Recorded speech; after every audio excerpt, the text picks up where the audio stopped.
Hey everyone, welcome to English literature with Sumona. तो आज हम लोग पढ़ेंगे सोनेट। सोनेट क्या होते हैं उसको देखेंगे, मीन्स सोनेट को डिफाइन करेंगे, उसके एग्जाम्पल्स को देखेंगे एंड टाइप्स ऑफ सोनेट्स देखेंगे। तो सबसे पहले देखेंगे कि सोनेट होते क्या हैं और उसमें क्या क्या चीज़ हम लोग को ख़ास पढ़ना है। तो सबसे पहले इसको हम लोग देख लेंगे।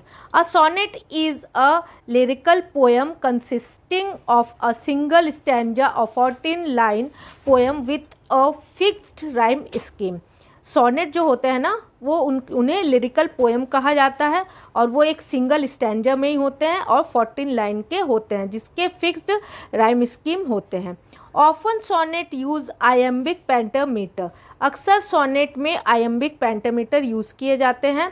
Sonnet was invented Giacomo da Lentini at the court of Frederick second.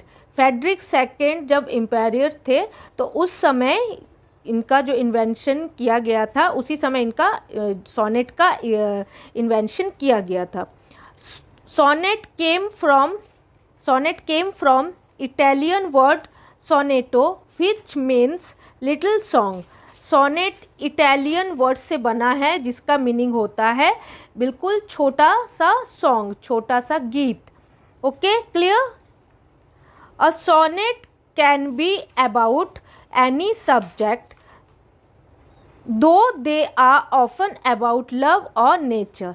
ये सोनेट जो होते हैं ना वो सब्जेक्ट, इसके जो सब्जेक्ट होते हैं वो किसी भी सब्जेक्ट को लेके सोनेट बन सकता है, लेकिन मेनली ऑफन इसमें लव और नेचर के सोनेट ज़्यादातर लिखे जाते हैं। A sonnet introduce a problem और question in the beginning and a resolution is offered after the turn. Sonnet में क्या होता है ना कि जो इंट्रोड्यूस किया जाता है उस समय प्रॉब्लम रखा जाता है, उसमें कुछ प्रॉब्लम डाला जाता है, फिर क्वेश्चन किया जाता है बिगिनिंग में, उसके बाद एंड में उसको रीसोल्यूशन किया जाता है। तो एक एक करके जब टाइप्स देखेंगे तब से सारे चीज़ों को हम लोग डिस्कस करेंगे। तो अब देख लेंगे कि सोनेट्स कितने तरह के होते हैं, इसके टाइप्स क्या क्या है। टाइप्स ऑफ सोनेट: पैट्रियार्कन और Italian sonnet, Shakespearean sonnet also called Elizabethan sonnet और English sonnet, Spenserian sonnet, Milton sonnet and last curtal sonnet. तो अब हम लोग देख लेंगे टाइप्स ऑफ सोनेट्स, यानी सोनेट्स कितने टाइप्स के होते हैं। तो और ये जो 4 टाइप के सोनेट्स हैं मैंने तो आपको बता ही दिया है। अब इसको पूरी हम लोग एक्सप्लेन करेंगे अच्छे से एक एक सोनेट को। तो सबसे फर्स्ट है पैट्रियार्कन और Italian sonnet, started by famous Italian poet Francesco Petrarch. ठीक है, तो इसका जो इन्वेंशन किया था सबसे पहले फ्रांसिस्को पेट्रार्क ने किया था, इसीलिए इसे पैट्रियार्कन और इटालियन सोनेट कहा जाता है। The Italian sonnet is often known as the Petrarchan but sometimes called the classical। ये जो सोनेट है ना इटालियन सोनेट, इससे हम मतलब अक्सर हमेशा ही अक्सर पैट्रियार्कन सोनेट कहा जाता है, लेकिन कभी कभी इसे क्लासिकल सोनेट भी कहा जाता है क्योंकि ये बहुत ही पुराना सोनेट है। सोनेट का जहाँ से निजात हुआ था इटली से, तो ये इटली से ही इसका निजात हुआ था, इसीलिए बहुत पुराना सोनेट है, इसलिए इसे क्लासिकल सोनेट भी कहा जाता है। It is a short poem of 14 lines expressing one single thought और feeling developed in 14th century. इसका जो डेवलप हुआ था ना ये 14th सेंचुरी में हुआ था और ये 14 लाइन की शॉर्ट पोएम होती है जो कि एक्सप्रेस करती है थॉट्स को और फीलिंग्स को। Okay, clear? अब देखेंगे कि आगे क्या है। It is composed of 2 parts, इसे 2 पार्ट्स में कंपोज्ड किया जाता है। The Octave a stanza of 8 lines, जो फर्स्ट है उसे ऑक्टेव कहते हैं जिसका स्टैंजर 8 लाइन्स का होता है, और सेकंड है the sestet a stanza of 6 line, और सेकंड बोलते हैं सस्टेट को, और ये 6 लाइन का स्टैंजा होता है। अब नेक्स्ट देख लेंगे ये ऑक्टेव को और सस्टेट को, अब अच्छे से देखेंगे कि कैसे क्या कुछ है इसमें। तो फर्स्ट देख लेंगे ऑक्टेव को। The octave, a stanza of 8 lines. Octave has 2 rhymes A, B, arranged according to the following scheme. ये जो ऑक्टेव होते हैं ना, ये 8 लाइन के स्टैंजा होते हैं और इसके जो राइम स्कीम होते हैं वो ए और बी अरेंज किया जाते हैं अकॉर्डिंग टू फॉलोइंग स्कीम। अब देख लेंगे क्या क्या स्कीम होते हैं इसमें। Rhyme scheme A B B A B B A. The octave divided into 2 stanzas of 4 lines each called quatrains. ये जो ऑक्टेव होते हैं ना, ये डिवाइडेड होते हैं 2 स्टैंजर में और हर स्टैंजर में 4-4 लाइन होते हैं, जिसे क्या कहा जाता है, क्वार्टरेंस कहा जाता है। और ये जो ऑक्टेव होते हैं ना, ये प्रॉब्लम को शो करता है, इसमें प्रॉब्लम को बताया जाता है, किसी भी अपने फीलिंग्स को, कोई डीप फीलिंग्स है, किसी भी चीज़ के प्रॉब्लम्स को बताया जाता है। अब देख लेंगे कि सस्टेट क्या होता है। Sestet a stanza of 6। Sestet sometimes has 3 rhymes and sometimes 2 ways as following CDE CDE। ये जो सस्टेट होते हैं ना, ये 6 स्टैंजा के होते हैं और ये कभी कभी 3 राइम स्कीम को फॉलो करते हैं और कभी कभी 2। तो ये किस तरह बनते हैं, CDE CDE। और ये जो सस्टेट होते हैं ना, ये जो प्रॉब्लम ऑक्टेव में प्रॉब्लम को शो किया जाता है और सस्टेट उसी प्रॉब्लम का सॉल्यूशन होता है।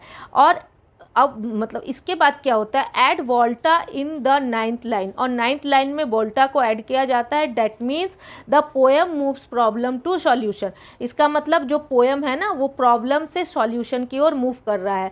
9th लाइन से ही मतलब क्या किया जाता है, वोल्टा को ऐड किया जाता है, जो कि इस चीज़ को बता देता है कि जो पोएम है वो प्रॉब्लम से सॉल्यूशन की ओर जाता है। जो भी पोएम को पढ़ेगा वो इस चीज़ को समझ जाएगा। अब नेक्स्ट है, सेकंड है Shakespearean sonnet, also called Elizabethan sonnet और इंग्लिश सोनेट। इसे 3 नाम से पुकारा जाता है।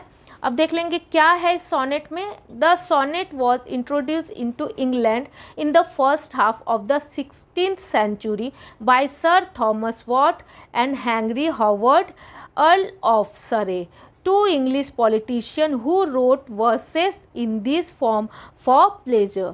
ये जो सोनेट है ये इंग्लैंड में सबसे पहले 16th सेंचुरी में इसको इंट्रोड्यूस किया गया था, जो कि सर थॉमस वॉट और हेनरी हॉवर्ड और अर्ल ऑफ सरे, ये 2 इंग्लिश जो पॉलिटिशियन हैं, इन दोनों ने मिलके वर्ड्स लिखा था और इस चीज़ को सबसे पहले ये मतलब इंट्रोड्यूस किया था इंग्लैंड में।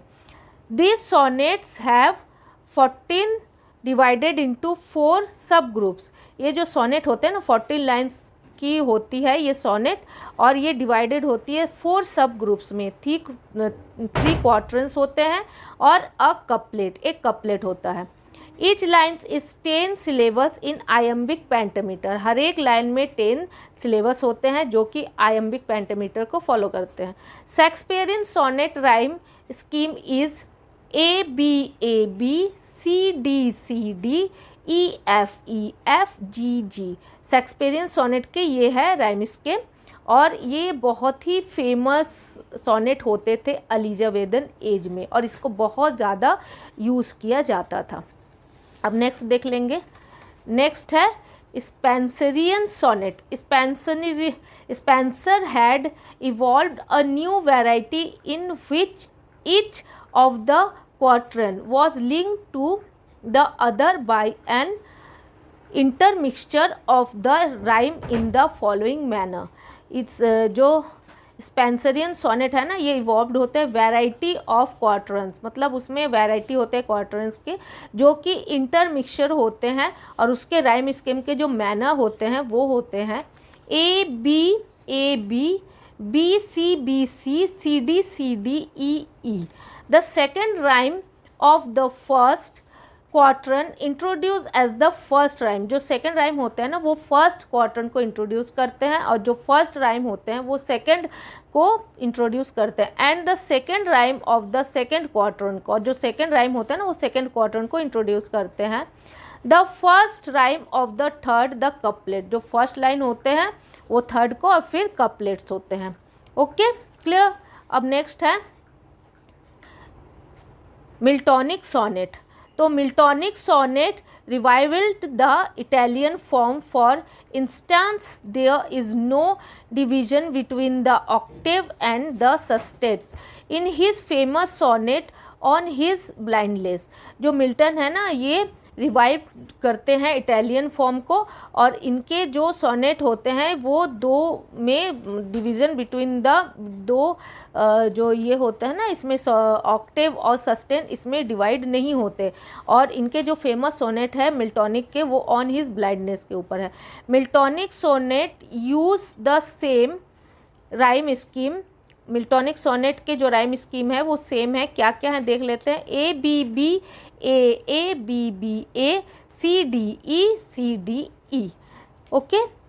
Miltonic sonnets do not divided into stanza. The sonnet is one complete set. Miltonic sonnet है ना, वो थोड़ा डिफरेंट है। ये दो सोने स्टैंजा में डिवाइड नहीं होते और ये एक ही कंप्लीट सेट होती है इसकी। ओके, अब लास्ट देख लेंगे। ये लास्ट है curtal sonnet. This form of sonnet was developed by the Victorian poet George Milne Hopkins. This sonnet is made up of 11 lines total. The rhyme scheme of this sonnet is A B C A B C D B C D C, और इसको इस तरीके से भी बोल सकते A B C A B C D C B D C।